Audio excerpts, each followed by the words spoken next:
नाज़रीन अस्सलामु अलैकुम वरहमतुल्लाहि वबरकातुहू।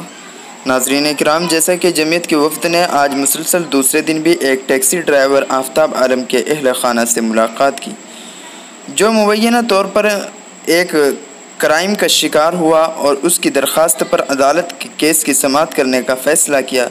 इस सिलसिले में आफ्ताब के वालिदैन और लड़कों ने जमीयत उलमाए हिंद के जनरल सेक्रेटरी मौलाना महमूद मदनी साहब को एक तहरीरी दरख्वास्त दी है, तो इस पर मौलाना मदनी ने एक बड़ा कदम उठाया है। हाँ नाज़रीन, जमीयत उलमाए हिंद जो मासूम और लाचार की उम्मीद की किरण थी, उन्हें भी इंसाफ फराहम कर रही है।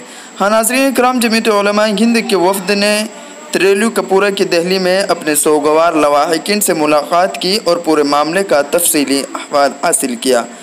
नाज़रीन इकराम, सबसे बड़ी ख़बर यही निकल कर सामने आ रही है कि मौलाना मदनी, जो कि एक बहुत बड़े शख्सियत मालूम होते हैं और वो बहुत सारी चीज़ों को जानते हैं और समझते हैं और बहुत सारे लोगों की रिहाई के लिए वो अपनी रात दिन करते हैं, तो मौलाना मदनी ने आफ्ताब आलम एक टैक्सी ड्राइवर के लिए भी कोर्ट में जाने का फ़ैसला किया है।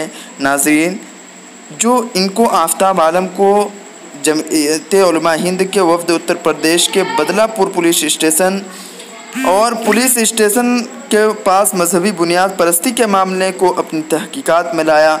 जब ऑडियो में एक चीज़ वाज़ेह तौर पर सुनाई दी जाए तो पुलिस खुद ही केस को किस तरह पेश करती है। ताहम जमीयत उलमाए हिंद ने आफ्ताब आलम और इनके अहल खाना को इंसाफ दिलाने का फ़ैसला किया है। ये सबसे बड़ा कदम हज़रत मौलाना महमूद मदनी साहब ने उठाया है, जो कि जनरल सेक्रेटरी हैं जमीयत उलमाए हिंद के।